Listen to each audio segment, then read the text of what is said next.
All right, Caitlin, I have 7. I know there are a few folks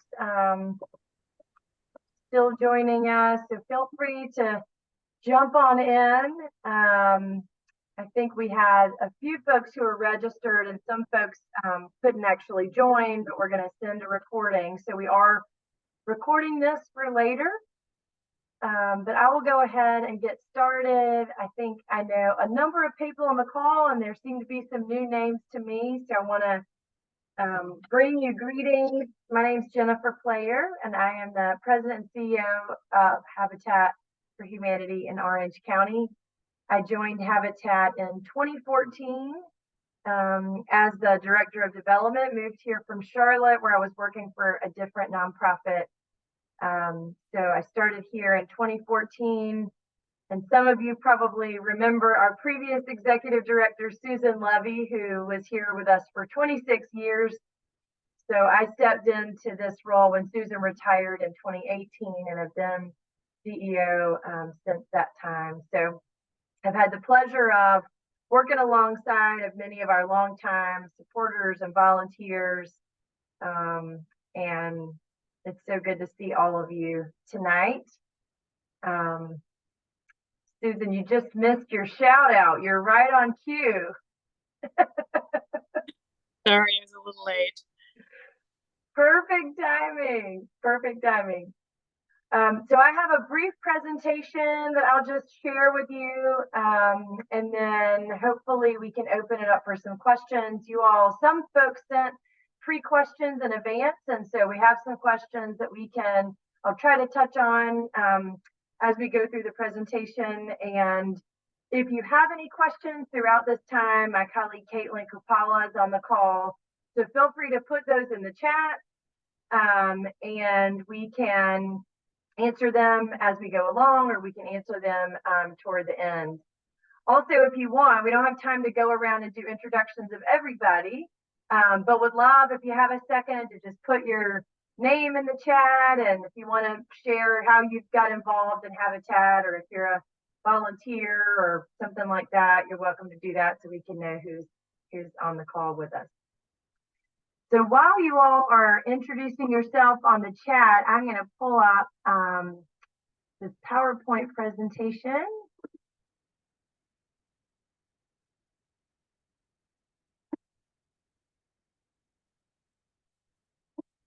There we go.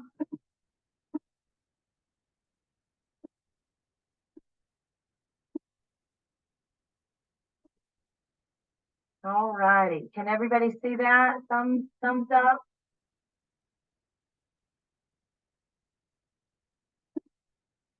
So we are calling this strategic plan Shifting the Paradigm, Serving More People. And one of the things that we'll be talking a bit about is looking back over what the Habitat model has been, both here in Orange County and nationally, since our inception, and how the current forces that are facing the housing market today are challenging us to think about our work in a new way. So there are a few paradigm shifts that we have made over the past couple of years and are making in order to increase our impact between now and 2028. I want to start with our mission statement. This is one of our communities in Ethlyn.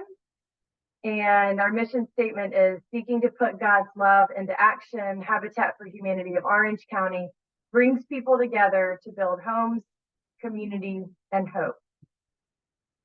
And then our vision statement is that we hope and believe that we're working toward a vision where everyone in Orange County would have a decent place to live.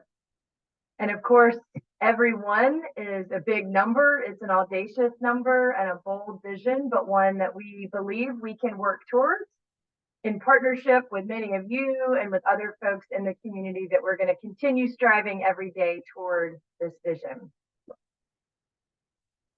So very quickly, we don't have time to go through our entire 39 years. And if we did, many of you who have been here longer than I have, Susan and Neil and Nancy and the Yoels and many others, would have lots of stories to tell. So we are celebrating 40 years in 2024, and we'll have an opportunity to do some of that storytelling I just wanted to bring up a couple of high level numbers, which are the main numbers that we track as far as community impact. So the number of local families served, we have constructed 341 new homes over the course of 39 years.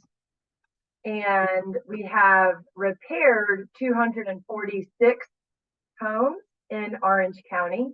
I'll show you a graph in a bit. The repair program didn't start until kind of the early 2010s. And so we've done that many repairs really just in the last 12, 14 years. So this is where we've been. We're super proud of this. There's a lot to celebrate.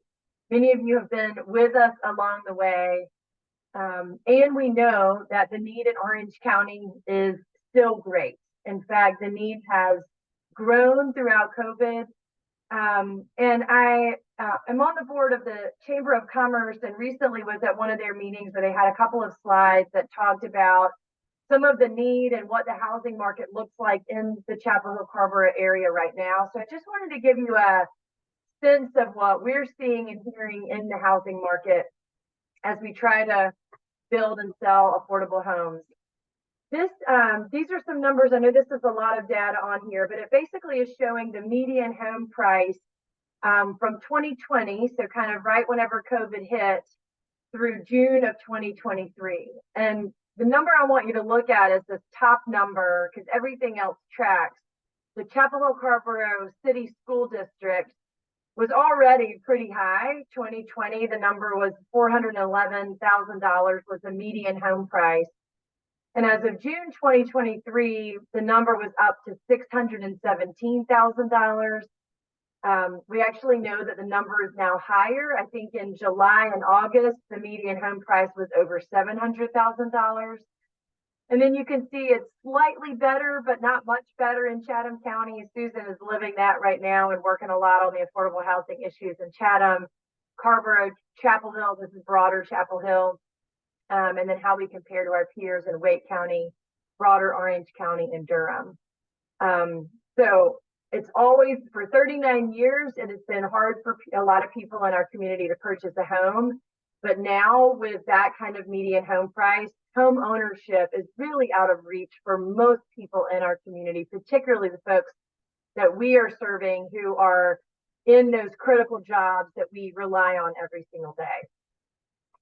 As you all probably know, most of our homeowners are first-time home buyers. And so right now they are renting. Most of our homeowners are renting right now. And so I just wanted to also share one slide about the rental market. And again, this is a whole lot of numbers, but this is looking at the Chapel Hill Carrboro rent.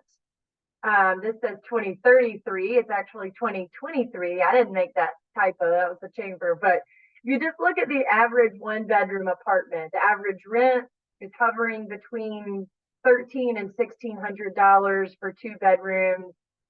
And if you look at this number, we look at annual income of what we sell our homes for. So the annual income needed to afford just a average one bedroom apartment is $55,000 per year.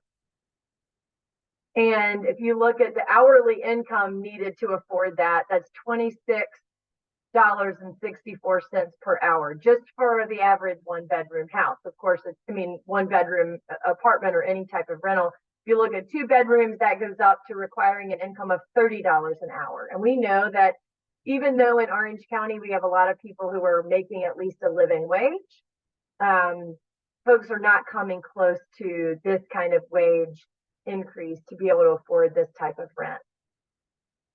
So a number of things that you all know about that are really have been facing our organization and that have been exacerbated throughout COVID. Land acquisition costs.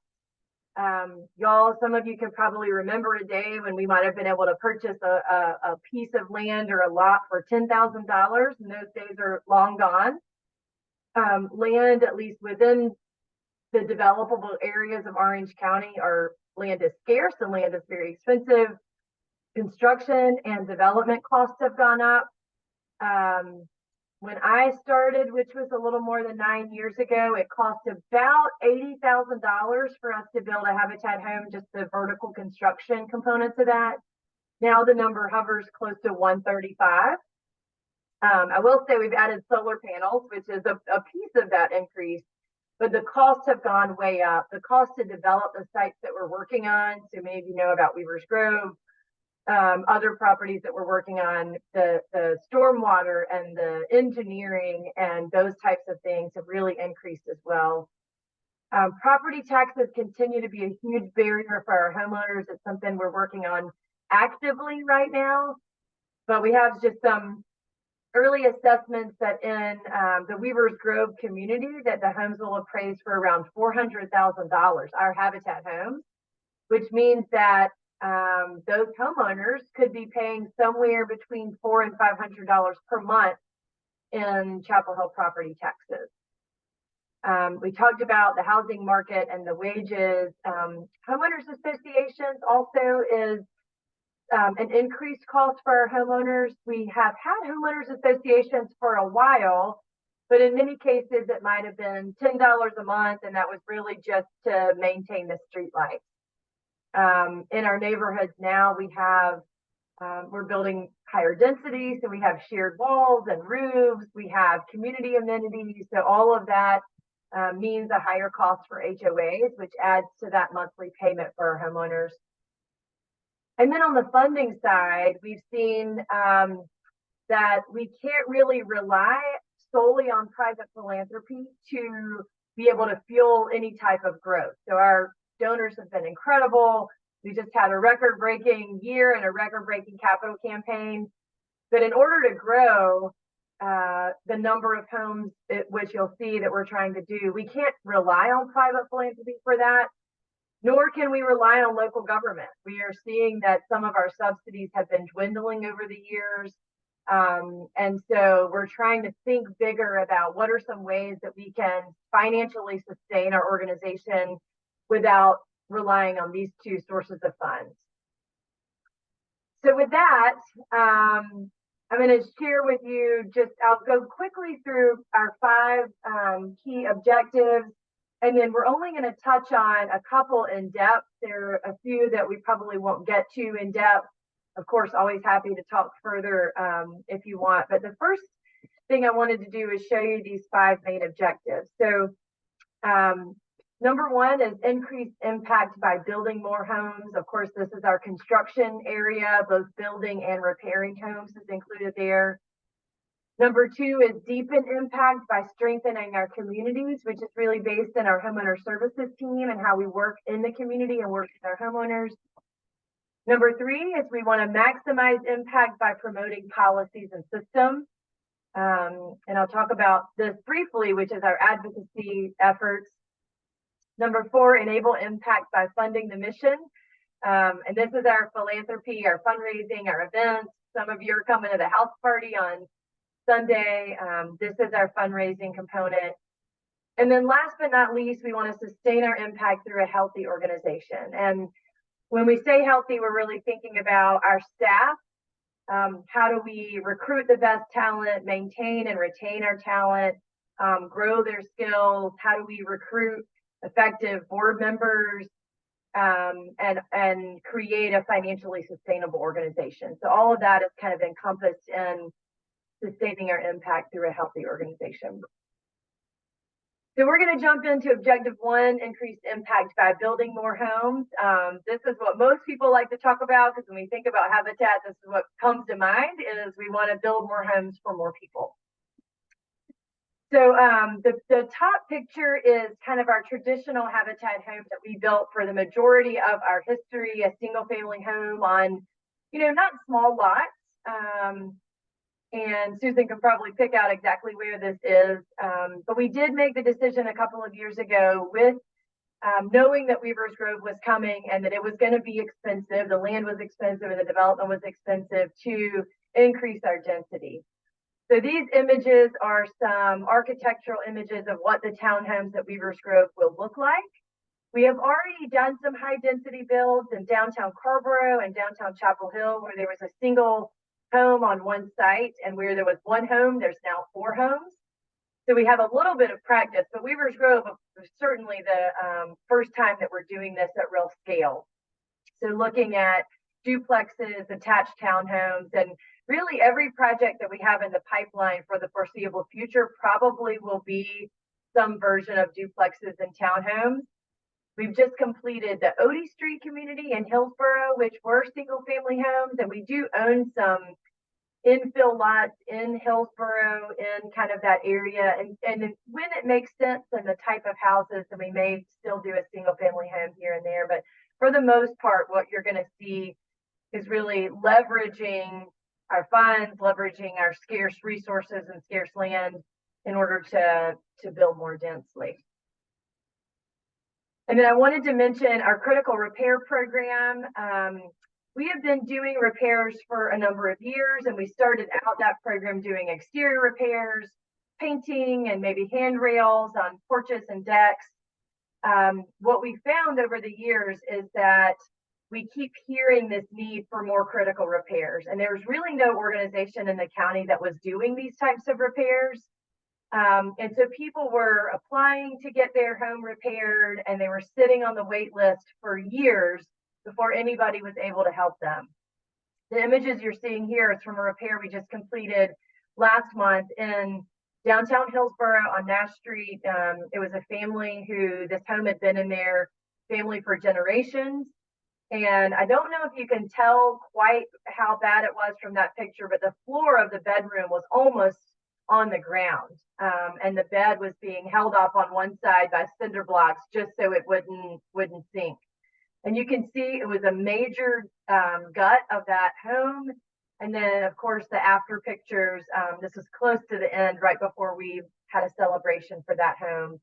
But we are really trying to lean into this repair program. We started out with a part-time person. Many of you probably remember Tate Hamlet, who was here when I started, who was working on this program part-time. As of this week, we have 4 people who are working on our critical repair or overall repair program. We don't do all critical repairs. We still do some smaller repairs as well.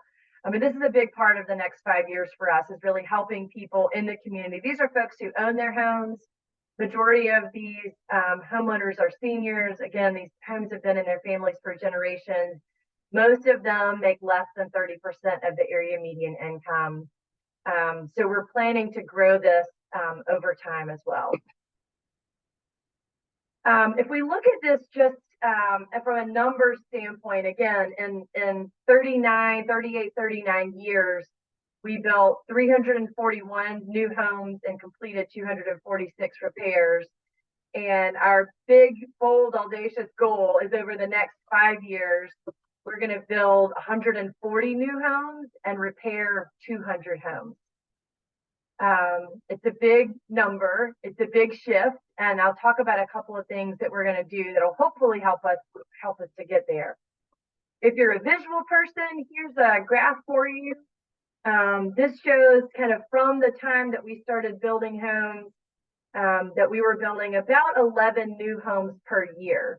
The ups and downs really are based on, you can't really count homes based on calendar years, because sometimes they start and sometimes they take longer or finish quicker. But on an average, in that kind of 2000 to 2015 timeframe, we were building about 11 homes per year. And then on the repair side, again, you can see in blue where the repairs started. So we started out slow, started ramping up. This program also really took a hit during COVID because we couldn't go inside of the homes of some of these seniors for safety reasons. And so we weren't able to do a lot of interior repairs during that time, but we've averaged probably about 14 home repairs per year. And then looking at the numbers of growth, you can see here that the average new homes over the next 5 years is going to be about 32 homes per year. And the average home repairs is 40. So it's a major increase that we're looking at over the next 5 years.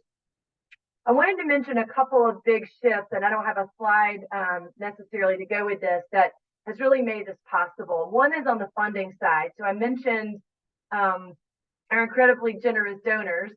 But as you can imagine, this kind of increase, even with generous donors and great fundraisers, we can't sustain this kind of increase with fundraising and private philanthropy alone.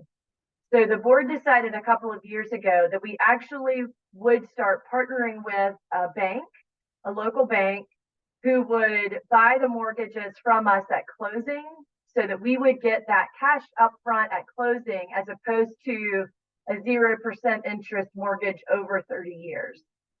So we don't do that on every home. We still maintain all of the mortgages from our history. So we still have that mortgage portfolio. At this point, we're in our current fiscal year budget. About 60% of the homes that we build this year, we will sell to a bank. The homeowner really doesn't feel a difference on their end, but it means that instead of, let's say the mortgage is $150,000, instead of them paying that per month over 30 years, we get the $150,000 upfront at closing. We're able to put that right back into the mission, which is what's allowed us, for example, even at Weaver's Grove, to increase our staffing, to increase our new homes at Weaver's Grove up to 20 homes per year. The difference in where we're going in Weaver's Grove in 20 homes, which is where a lot of our volunteers are and where a lot of our new home construction crew is, and getting to what you see here in this average of 32, is that we have been building out a project management team. We realized that another barrier that's facing us is that if we wanted to increase our growth and build more homes, are we actually able to recruit in one county that many more volunteers on an annual basis? And what we decided to do is we're still going to keep all the volunteers. If you volunteer with us, we still need you. We still need you out there building raising walls and banging hammers with us. But we knew that we couldn't rely on volunteers alone. And so if you've ever met our staff member, Jesus Gutierrez, if you haven't, you won't forget it if you do. But he now has 3 different people on a project management team, including him, who both help to coordinate some of the work of our site supervisors on the construction site. And they're actually going to be building some communities just with subcontractors, not with volunteers. So next year, the first time we'll try this, it'll be a beta test for us, is our Homestead Gardens community in Chapel Hill, where we'll build 12 homes. And all of those homes will be built with subcontractors and without volunteers. Now, we may have like a ceremonial wall raising day here and there, or we might have a couple of days where the homeowners get to come and build on their own homes. But for the most part, those homes will be built without volunteers, which again is allowing us to increase at scale our capacity to build more homes. So I'm going to take a breath. Caitlin, I don't know if there's any questions that you can see that are specific to the construction piece. Not at this point, no. Not yet. Okay. Well, if you have questions, throw them in. I'm going to move on to our second objective, which I mentioned is in our homeowner services team. And this is deepen impact by strengthening communities. And we have a whole lot of different goals and objectives, and we do have our strategic plan on the website, and so you can view it there and see more specifics. But the 2 big things I wanted to mention here is that I think in the past, we maybe didn't invest enough time on the front end to really empower our homeowners to build communities in the sense and build a sense of community. And what I mean by that is, again, we didn't have these robust HOAs that we have now. And so we would build homes and build communities. And once those homes were sold, we would move on to the next community. A lot of our sweat equity hours at that time were really on the construction site. And one of the shifts that we're making is trying to encourage the homeowners as they're going through the program to build a sense of community together. You all probably know a lot of our habitat communities are very diverse. So we have people coming in who are speaking multiple languages, who come from different cultural backgrounds. That hasn't always been the case in our communities, but it certainly is now. And so more of their sweat equity hours are going toward building that sense of community, doing potlucks, having trainings on homeowners associations, so that over time, if there's an issue that comes up in their community, they have what we call social cohesion enough that they can actually solve problems on their own. So I'm going to show you a slide. It's packed with information, so I know you might not be able to see it all, but this is what we call our quality of life framework. And so essentially this is moving people. So again, most of the homeowners who come to us are strangers. They don't know each other. So we want them to build a sense of community together. We want them to then have social cohesion so that they can work cooperatively together. And then we want them to be able to move to collective action so that if they have something that they want to see in their neighborhood, they can come together to do that. A couple of examples, years ago, you're all probably familiar with the Rogers Road community. That community came together and advocated for increased bus service for the hours that the Habitat homeowners were working on. In Crescent Magnolia, which I can say this is our senior community in Hillsborough, they are some of our most engaged and active homeowners. There was a policy that they didn't like in the homeowners association. They're in a part of a big association with a lot of market rate homes. And they decided, let's get somebody on the board. And they were elected to the board and they changed that policy. And so these are the kinds of things that we're investing more time in right now on the front end. We have an open position right now for this kind of community engagement manager to really be out in the community with our homeowners as they start the program, so that they can build this type of community amongst themselves. The other thing I wanted to mention is that a few years ago, we started doing some research into our homeownership program, partly because we had a database. For many years, we didn't have a database to really track a lot of data. Our applications were on paper. We now have online applications, and we have a way to actually track a lot more demographics and numbers than we have in the past. And what we found shouldn't have been startling, but it was, and that's that we are finding that Black homeowners, and we say Black community members, are really having a hard time accessing our homeownership program. And this is what we consider foundational Black families. So we do partner with families who are refugees from Africa, from the Congo. You all probably met some of our homeowners there. So we're really thinking about foundational Black families who have been in our community, serving our community for years, for generations, and they are having a really hard time accessing the program. And so the first time we looked at this, we had 300 applications and maybe 10 people made it through. And so we looked back and said, well, what about the 290? What trends do we see? What stories does this tell? And what we found was that every single stop, every phase of the application cycle, the Black applicants are the ones who were not making it through. And in fact, it really was single female Black applicants if you drill down to that level of detail. So we haven't solved this problem. Of course, you all know this is systemic and this has been around for hundreds of generations. And so again, it should be no surprise to us that this is happening. But there are a couple of things that we're working on building up now. One is the number one reason why those applicants aren't making it through is because they have too much debt. And so we're trying to come up with creative ideas about how to work with families to reduce their debt so that they can reapply and be eligible in the next cycle. The other thing that we found is that there are applicants who will start the application, but they don't finish the application. And I completely get that. As a mom who has kids and I'm working and I've got a husband who travels for work. I mean, the application is intense and it requires you to pull a lot of information and a lot of paperwork and a lot of documents. So we're thinking about how can we support these families through the process. Some other of our applicants, so for example, there are 2 organizations in Orange County that serve the refugee community, the Refugee Community Partnership, and now I'm blanking on the Refugee Support Center, I think is the name of the other one. And so they help families with their application and they help families gather these documents. And so what we're finding is our foundational Black families don't have this kind of support. So what would it look like for us to lean in and help families through that? And then lastly, we're a growing staff. We have almost 30 people now.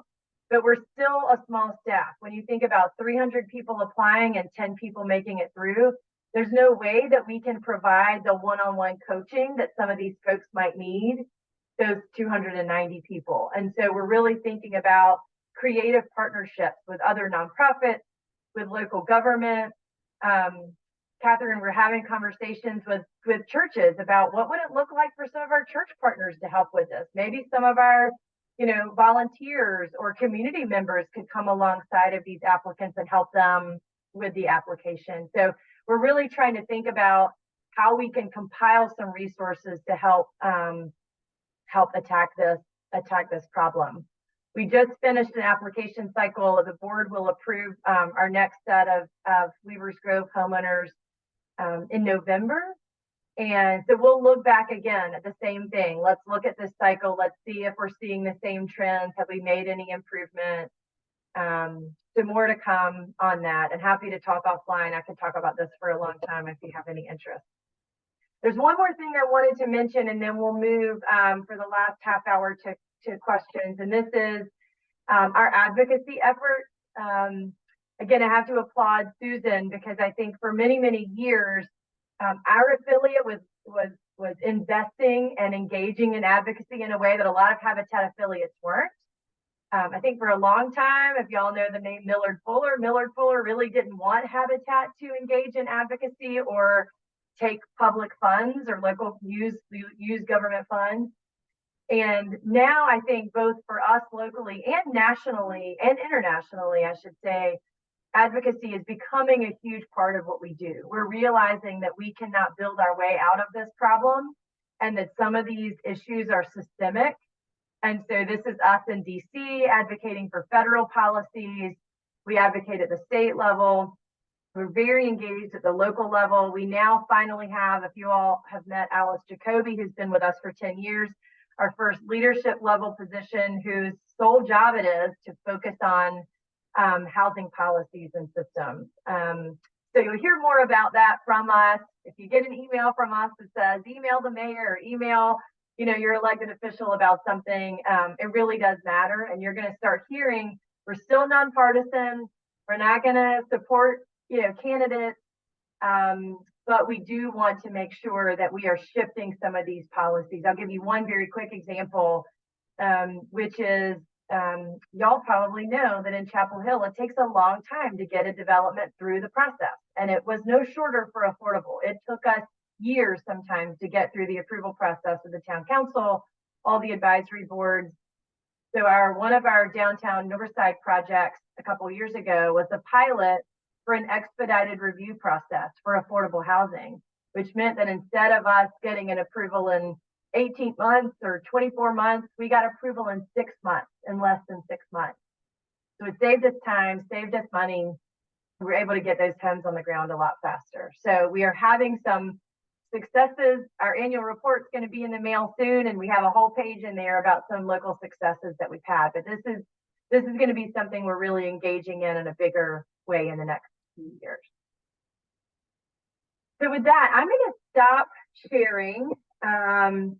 And I know we had some questions, so if you want to keep putting your questions in the chat, that would be great, and we'll definitely try to find some themes and get those questions answered. But Caitlin, I think there were some that came in on the front end, and so if you want to, you can start with some of those if you want. Yeah, so one of the good questions that we got in advance was, where will we be building after Weavers Grove? That's a great question. So we do have the next 5 years planned out of where we're going to be building. So Weavers Grove was going to take us 5 years. So another reason we wanted to grow was because we wanted to take advantage of any new opportunities that came our way in the next 5 years. So I mentioned Homestead Gardens. That is town of Chapel Hill owned property off of Homestead Road. And we're in that process now, getting that approval through town council, where we'll be building 12 homes on Homestead Gardens. We then have a property in Hillsborough that's close to the Sportsplex off of Highway 70.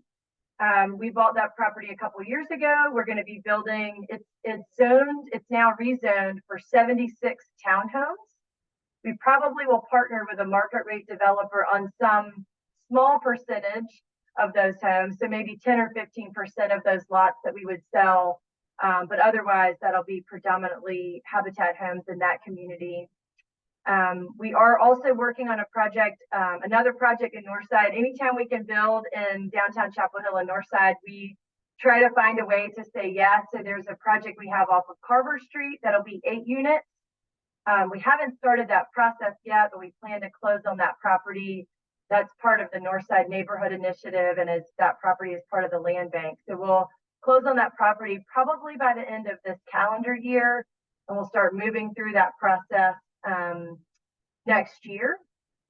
And then we also, you may have seen, we I think posted about it maybe in some social media, that we recently purchased, using some of the funds from philanthropist Mackenzie Scott, which we are very grateful for, that we purchased about 15 acres off of Rogers Road on the Carborough side of Rogers Road. So you might be familiar with our Phoenix Place community off of Rogers Road. So this is kind of on the other side, where we don't know exactly what we're going to build there. We haven't started that community engagement process, but that'll be the next thing that is on the list. So that gets us through at least, you know, we always have a number of things, as you can see, running at any given time. So we've got things that are in, you know, land acquisition. We're talking to folks about purchasing land. We're developing land. We're going through, you know, the rezoning process. So there are lots of things that'll be in the works, but that kind of gets you to the major projects we'll be working on in the next 5 years. Yeah, and you segue well into one of the questions that came in the chat was, what are some of those plans for the Mackenzie Scott funds?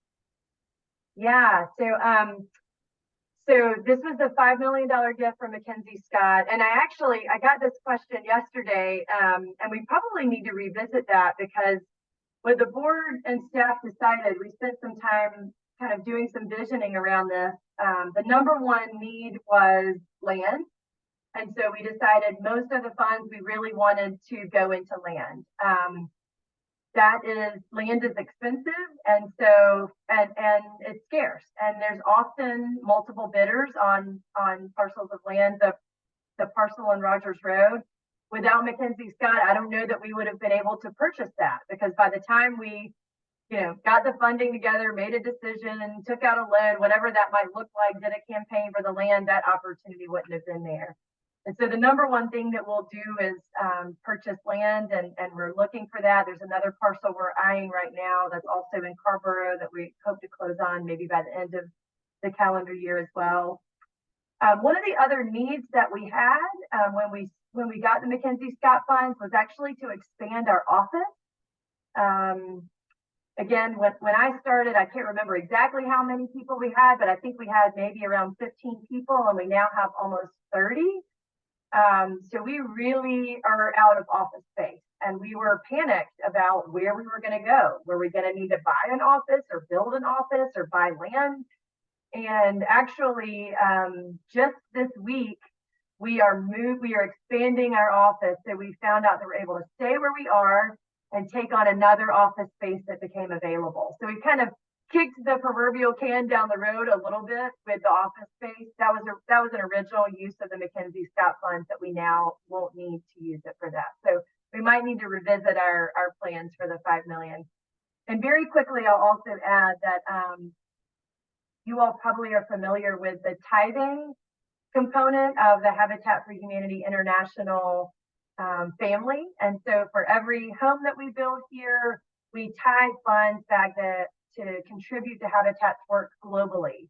Right now, we designate those funds mostly to Honduras, where we've done a lot of builds, and to Myanmar, because at least a third of our homeowners right now are refugees from Myanmar, and so we send funds there. So 10% of the Mackenzie Scott funds we will tithe back to Habitat International as well for their global work. Great. We've got some other construction-based questions in the chat. So one of them was, we spoke about how we'll be building some homes with subcontractors. Will those costs be higher for the homeowners, or what will that look like? Yeah, they will cost more for us. We don't know exactly how much. We're doing a pilot right now in Hillsborough off of Revere Road so that we can get a sense of how much more. those homes will cost. So they will cost more for us to build.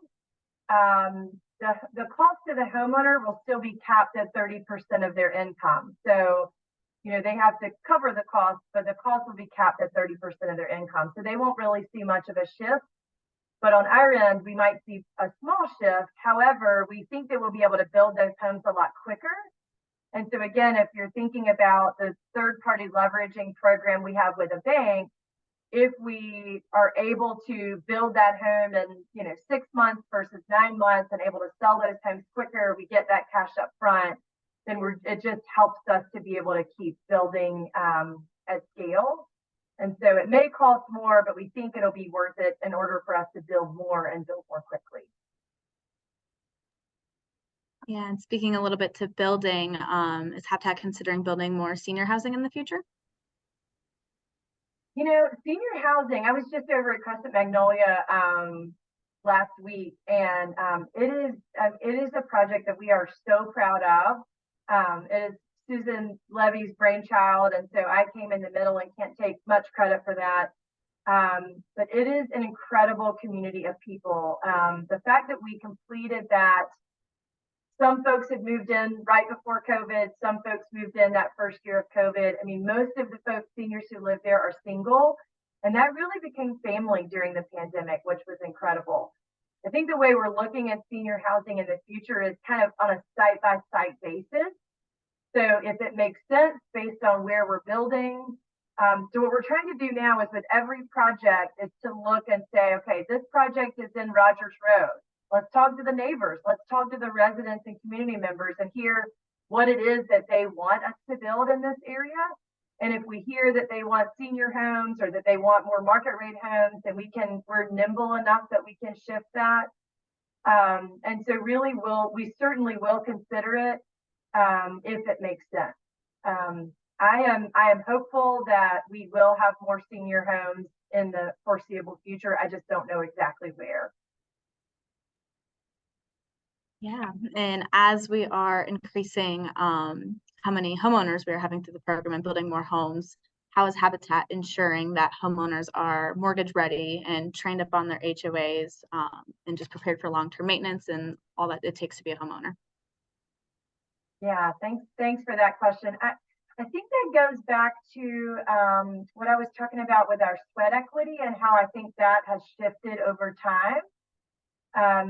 So, you know, my understanding is that many years ago, homeowners were required to do even close to 400 hours of sweat equity, and much of that was on the construction site. And I think what we're looking at now, and we haven't made any real decisions yet, but I think over this next year, one thing that we'll probably be discussing as a staff and a board is what is the purpose of sweat equity? And what are the things that we want to make sure that our homeowners are getting out of this program before they move into their home? So we know most of our homeowners are currently renters. And so there's a maintenance. And, you know, as much as we'd like to believe that you get a lot of construction skills on, you know, doing sweat equity on the site, building a wall is very different than, you know, unclogging a kitchen sink. And so what we want to think about are what are the maintenance skills that folks might need. I talked a bit about homeowner associations and really doing some skill building around what does it mean to be in an HOA and what are those responsibilities, and so doing more of that work. On the mortgage ready piece, some of that is on the application side and really looking at folks who are not just meeting the minimum, but really do they have the skills and the behaviors that it takes to purchase a home.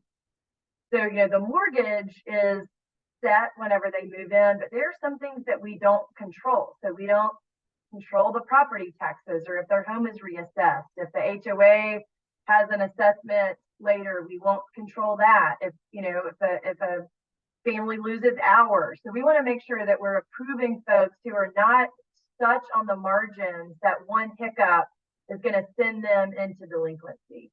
And so we're putting a lot of parameters in place on the front end to both on the eligibility side, but also just in interviewing homeowners and talking to them about their financial awareness, so to speak, to make sure that homeowners are really ready. And again, we love, people apply for a second time, a third time. We try to give people priority if they come back and they've shown, okay, I wasn't ready, a year ago, but now I'm ready. And these are the things that I've done to get ready for the program. So I hope that answers that question.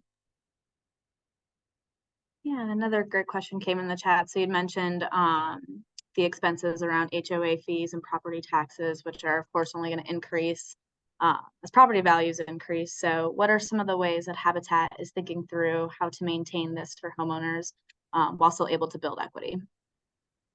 Oh gosh, you're gonna get me on my soapbox about property taxes.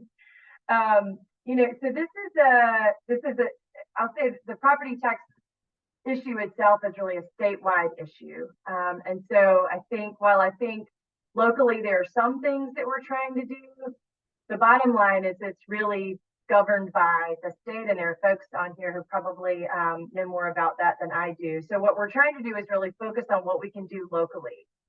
And we actually just this week have had some really positive conversations with the local tax assessor's office, because if you all know, all of our Habitat homes have an affordability deed restriction, which means that for 99 years, those homes have to remain affordable.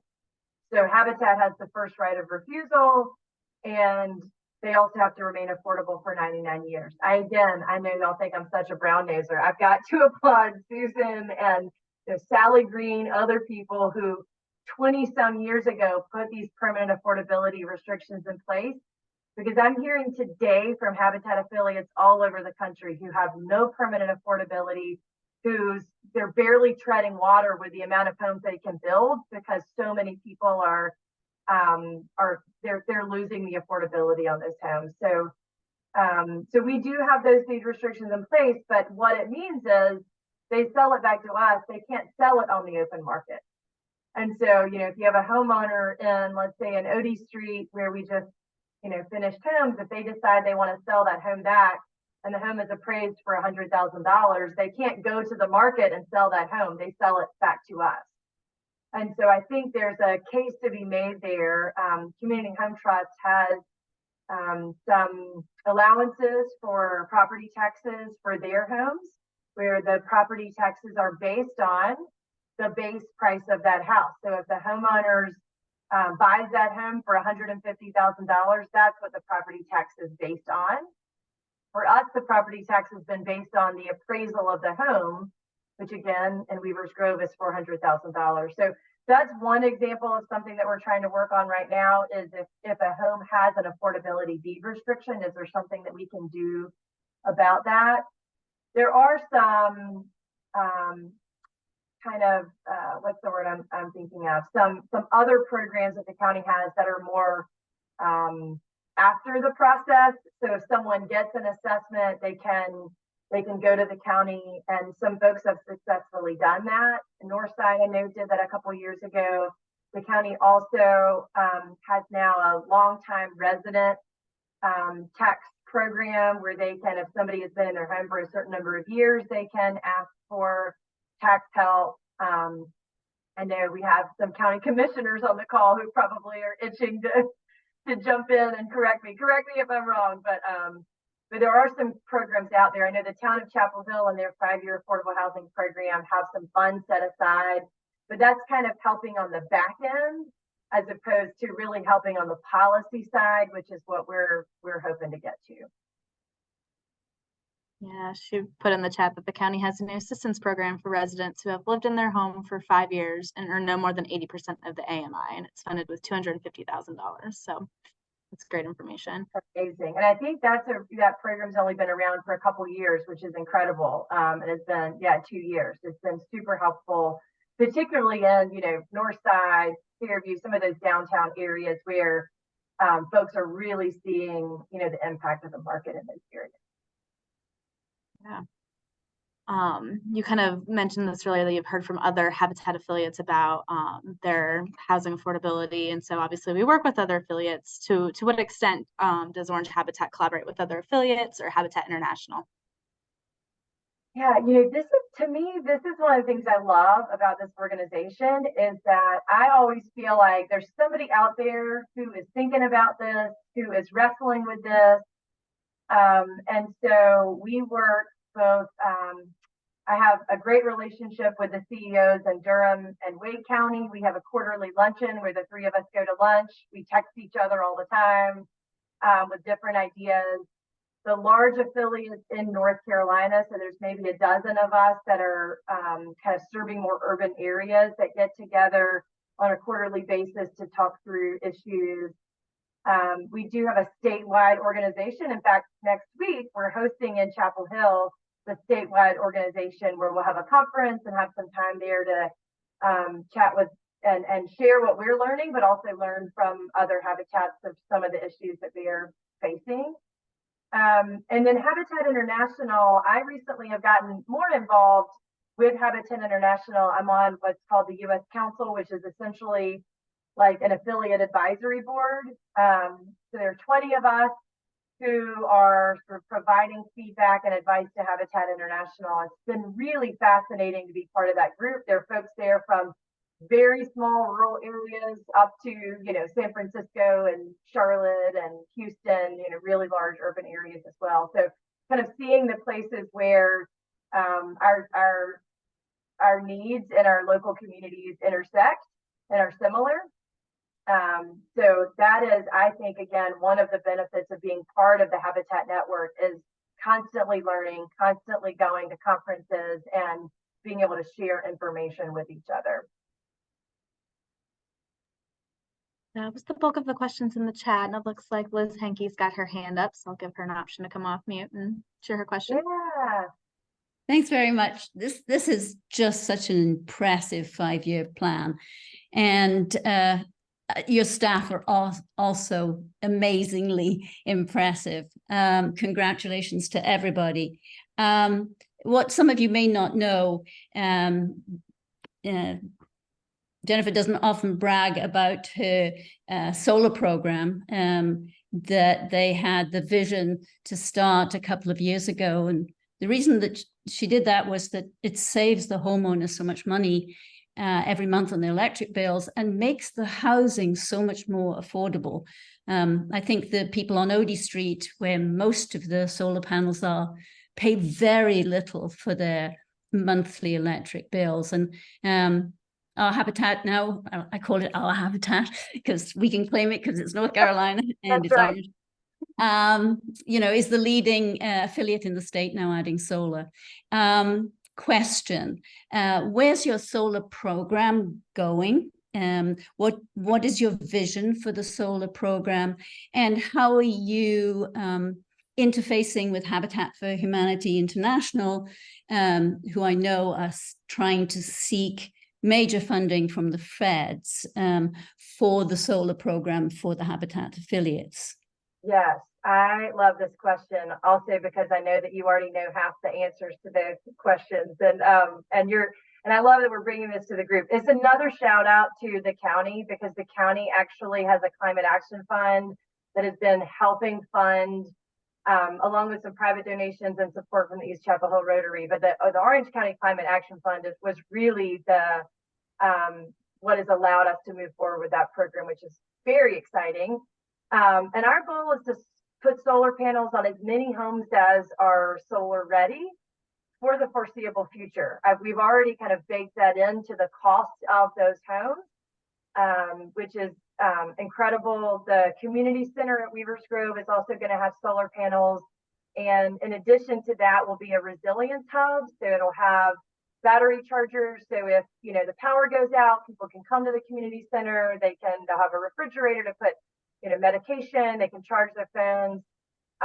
We know that we don't necessarily have a federal budget yet. But we have been recommended from Valerie Fouché for $1.5 million in congressional project funding for the community center. And I really think the climate piece of that was was what really resonated with her and her team when she saw that. So that's exciting. There is I cannot keep up with the Inflation Reduction Act and all the acronyms and all the organizations and all the funding. If you can, give me the cliff notes. But there is a lot of money out there for solar, and President Biden is very interested in. It's a huge initiative for him, and he is very interested in pushing this out as quickly as he can. So Habitat International is working on a couple of different collaborations, so national collaborations on funding. We are in the process of submitting one, or maybe have just submitted, on the Solar for All.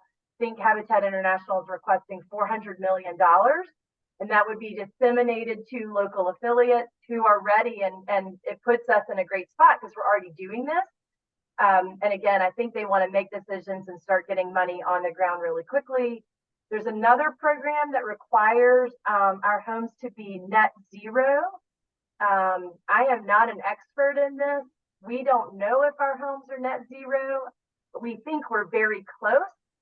And so right now what we're going to do is try to get our homes measured to see how close we are to net zero. So if Habitat International ends up getting some of those funds, that we can also deploy those fairly quickly. So it's very exciting. I think it's a big part of what we're doing. And, you know, I would say when we started talking about this a few years ago, my reaction was, that sounds great. We don't have the money to do it. We don't know how to do it. So if somebody can help us figure that out, then we're open.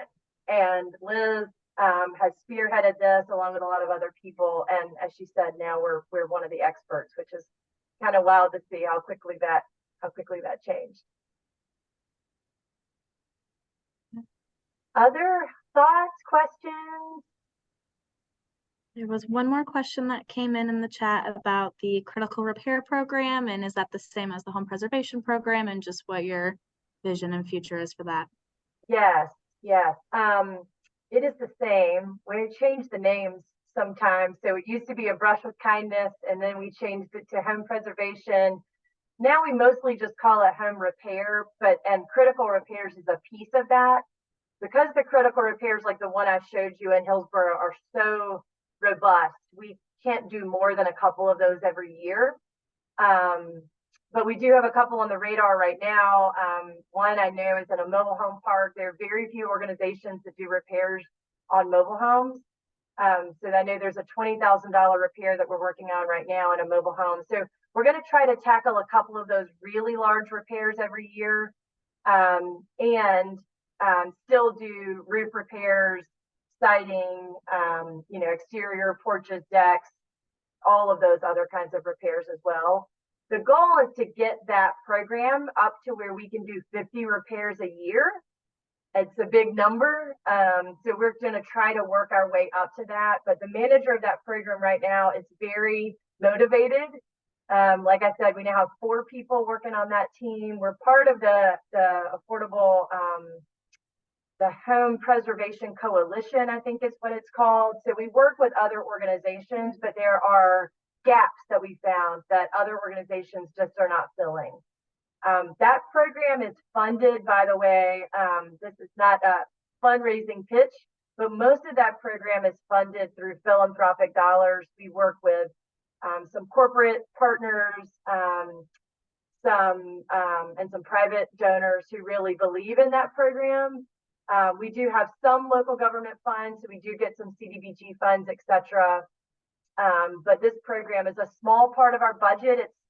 It's $200,000 this year is the budget for that program, but the impact that it has is immense. I see Commissioner Ferguson on the call, who was at that dedication for Joel Long a couple weeks ago. We've seen repairs in the county where people didn't have a bathroom, where they still used an outhouse, and we went in and installed and built a bathroom. So it is really life-changing impact of that program. So we're really proud of it and hope we can keep it growing. All right, well, we're almost at 8 o'clock, and I promised to keep this on time. And I'm super passionate about this work, so I could keep you here all night, but I won't. And my husband is cooking dinner downstairs, so I'm going to go to that. I'm going to put my email in the chat, and most of you know it's also on the website. Feel free to email me if you have thoughts or feedback. this is a strategic plan that we worked on with our board, and Anna Millar, who's on the call, who helped guide us through this progress, through this project. But we don't have all the answers. And so we really do want to take your feedback and advice. And if there's something that you get excited about that you want to help us figure out or serve on a committee or a task force, we'd love to talk to you about that too. We're going to give Susan Levy the last word. Give that the hand up. Thanks. I just want to say how incredibly impressed I am with Jennifer's leadership and the board and the staff and where you've brought this organization in the past 5 years. I am just awestruck at the direction that the organization is going in, and it's all in the right direction. You all are doing a fantastic job. Congratulations. It's a fantastic presentation. I'm going to bed tonight really excited and happy. So thanks for including me. Well, now I got choked up. Thanks, Susan. All right. Well, you know where to find us. The strategic plan's on the website. So check it out. Send it to your friends who care about affordable housing, and keep sending us your ideas and feedback along the way. And hopefully we'll see some of you on Sunday at the house party. If you don't know about the house party, email us. We'd love to have you Sunday afternoon. We're going to gather in Chapel Hill to just celebrate making some progress on affordable housing. So thanks again. Have a good rest of your evening.